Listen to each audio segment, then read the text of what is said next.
আমার এত সহজ প্রশ্ন করো, মার রব্বুকা, তোমার রবকে, অথচ জন্ম জন্মান্তর আমি তো আমার রবের গোলামি করছি, সেই রবকে কবরের জগতে আসার পর আমি কিভাবে ভুলি? হ্যাঁ, ফজরের আজান হইছে, আমি আমার রবের ভয় করে আমি ঘুমায়া থাকি নাই। জোহরের আজান হইছে, আমি আমার রবকে ভয় করে আমি অলসতায় সময় কাটাই নাই।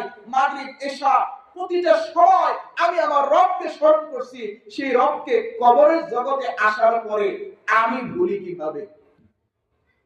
সে হাসতে হাসতে জবাব দিবে। উদাহরণটা এরকম, যেমন যে একজন ভালো ছাত্র বই আগাগোড়া পুরাটা পড়ছে, এখন স্যার বলছে অনেক ভয়ঙ্কর কঠিন প্রশ্ন হবে। যত কঠিনই প্রশ্ন হোক না কেন, বইয়ের বাইরে থেকে করার তো আর কোনো হুকুম নাই, আছে? হ্যাঁ, এখন তার সামনে যখন প্রশ্ন দেওয়া হয়, যে সব কিছু পড়ছে, তার কাছে সব কিছু সহজ মনে হয়।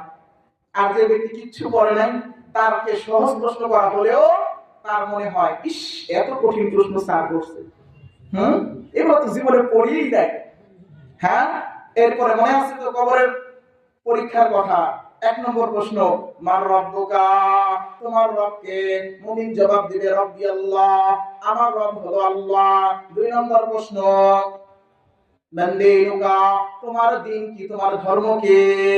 মুসলমান হাসতে হাসতে জবাব দিবে, ও আল্লাহর ফেরেশতা, আমার দিন, আমার ধর্ম হলো আল ইসলাম। বলেন আল্লাহু আকবার। আমার ধর্ম হলো ইসলাম। এই ইসলাম শুধু আমি পাসপোর্টে লেখার ক্ষেত্রে ব্যবহার করছি এমনটা নয়, জন্ম নিবন্ধনে ইসলাম ব্যবহার করছি এমনটা নয়, বরঞ্চ ইসলামটা আমার জীবন, আমার সমাজ, আমার রাষ্ট্রে, আমার প্রতিটা কাজে ইসলামটা ব্যবহৃত ছিল, ইসলামটা বাস্তবায়ন ছিল। অতএব অন্য কোন ধর্মের কথা আমার মুখ দিয়ে আসা তো দূরের কথা, তোমার এই প্রশ্নের জবাব কত সহজ, আসো আমি জবাব দিয়ে দেই। আমার ধর্মের নাম হলো ইসলাম। বলেন আল্লাহু আকবার।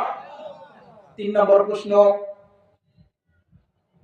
আমার আপনার নবী, মায়ার নবী, দয়ার নবী জনাবে মুহাম্মদুর রাসূলুল্লাহ সাল্লাল্লাহু আলাইহি ওয়াসাল্লামকে দাঁড় করায় জিজ্ঞাসা করা হবে, ওয়া মা হাদার রাজুল, এই লোকটাকে? কবরের মালিক ব্যক্তি চোখ দিয়ে ঝরঝর করে কান্দে, মুখ দিয়ে তার মুস্কি হাসি বের হয়, সে হাসতে হাসতে জবাব দেয়, হাদার রাজুল মুহাম্মাদুর রাসূলুল্লাহ সাল্লাল্লাহু